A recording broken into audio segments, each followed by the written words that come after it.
Current affair की इस series में हम सबसे पहले बात करेंगे आईसीसी अंडर 19 क्रिकेट विश्व कप के बारे में, जो हाल ही में कंप्लीट हुआ है। आईसीसी अंडर 19 क्रिकेट विश्व कप 2022 भारत ने जीत लिया है, जो कि रिकॉर्ड 5वीं बार है। इसके कुछ मुख्य बिंदु हैं, उसमें डिस्कस करते हैं। भारतीय टीम ने इंग्लैंड को 4 विकेट से हरा दिया है और यह टूर्नामेंट जो है वेस्ट इंडीज़ में आयोजित किया गया था।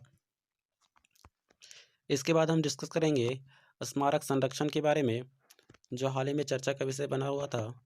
प्राचीन संस्मारक और पुरातात्विक स्थल और अवशेष अधिनियम 1958, इसके कुछ मुख्य बिंदु हैं, उसमें हम डिस्कस करेंगे।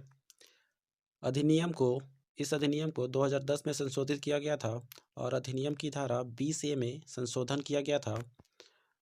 इस अधिनियम को 2010 में संशोधित किया गया था ताकि संरक्षित स्मारकों के 100 मीटर के दायरे को निषिद्ध क्षेत्र के रूप में और अगले 300 मीटर के दायरे को नियमित क्षेत्र के रूप में घोषित किया जा सके। इसके बाद आगे के टॉपिक्स डिस्कस करेंगे। इसके बाद है तटीय भेद्यता सूचकांक, जो हाल ही में INCOIS के द्वारा जारी किया गया था। उसके कुछ मुख्य बिंदु हैं, उसके बारे में हम डिस्कस करेंगे। INCOIS ने राज्य स्तर पर पूरे भारतीय तट के लिए तटीय भेद्यता सूचकांक का मूल्यांकन किया है। यह भारतीय राष्ट्रीय महासागर सूचना सेवा केंद्र INCOIS, पृथ्वी विज्ञान मंत्रालय MOES के तहत एक स्वायत्त निकाय है।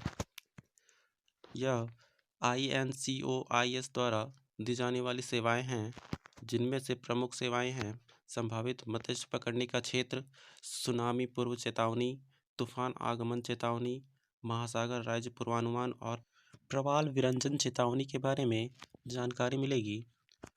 तटीय भेद्यता सूचकांक जो जारी किया गया था, इनमें जिन राज्यों के क्षेत्र प्रभावित होने वाले हैं उनको बताया गया है, जिसमें गुजरात का 124 किलोमीटर यानी 5.36%, महाराष्ट्र का 11 किलोमीटर यानी 1.22% और कर्नाटका और गोवा का 48 किलोमीटर यानी 9.54% तटीय किलोमीटर प्रभावित होने वाला है। तटीय आपदा प्रबंधन और रिसाइलेंस तटीय समुदाय के निर्माण के लिए तटीय भेद्यता आकलन, जो INCOIS के द्वारा आकलन किया जाता है, इसमें उपयोगी हो सकती है। इसके बाद है टॉपिक लता मंगेशकर जी के बारे में, जिनका हाल ही में निधन हो गया था। भारत रत्न लता मंगेशकर, जिन्हें प्यार से नाइटिंगेल ऑफ इंडिया कहा जाता है, इनका 92 वर्ष की आयु में हाल ही में निधन हो गया है।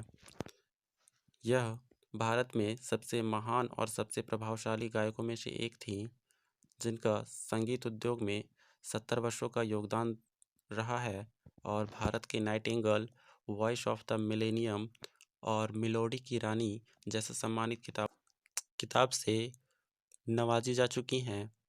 इनके पुरस्कार हैं, इनको 3 राष्ट्रीय फिल्म पुरस्कार से नवाजा जा चुका है अभी तक, जिन्हें 2001 में भारत रत्न से सम्मानित किया गया था।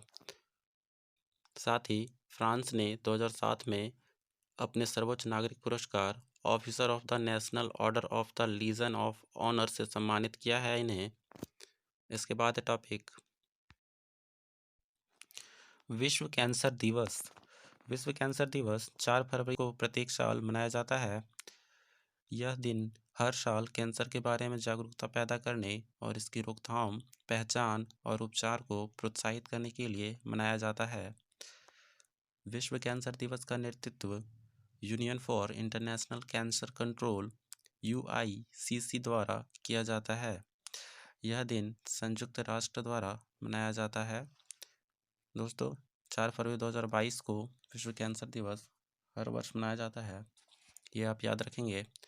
इसके आगे का टॉपिक सचिंद्रनाथ सान्याल, इनका हाल ही में पुण्यतिथि मनाया गया है। स्वतंत्रता सेनानी सचिंद्रनाथ सान्याल को 7 फरवरी 2022 को उनकी पुण्यतिथि पर याद किया गया था। हिंदुस्तान रिपब्लिकेशन एसोसिएशन की स्थापना सचिंद्रनाथ सान्याल ने ही की थी। वह आज़ाद और भगत सिंह जैसे क्रांतिकारियों के लिए एक संरक्षक थे। उन्होंने रास बिहारी बोस के साथ मिलकर वायसराय होर्डिंग पर हमला कर उन्हें घायल कर दिया था। साथ ही वह गदर षड्यंत्र की योजनाओं में निकटता से शामिल भी थे और 7 फरवरी 1942 को गोरखपुर जेल में उनका निधन हो गया था। तो फ्रेंड्स, आप ध्यान में रखिएगा। इसके बाद है धन्यवाद प्रस्ताव। हाल ही में संसद के संयुक्त सत्र में राष्ट्रपति के अभिभाषण पर धन्यवाद प्रस्ताव कंप्लीट हुआ है। यह धन्यवाद प्रस्ताव अनुच्छेद 87 के अंतर्गत है, जो भारत के राष्ट्रपति प्रत्येक वर्ष के पहले सत्र की शुरुआत में और लोकसभा के आम चुनाव के बाद संसद के दोनों सदनों को एक साथ संबोधित करते हैं। बजट सत्र संसद के संयुक्त सत्र में राष्ट्रपति के अभिभाषण के साथ शुरू किया जाता है। फ्रेंड्स, आज के इस वीडियो में इतना ही। मिलते हैं अगले वीडियो में। अगर वीडियो आपको अच्छा लगे तो लाइक और सब्सक्राइब जरूर कर लीजिएगा। मिलते हैं अगले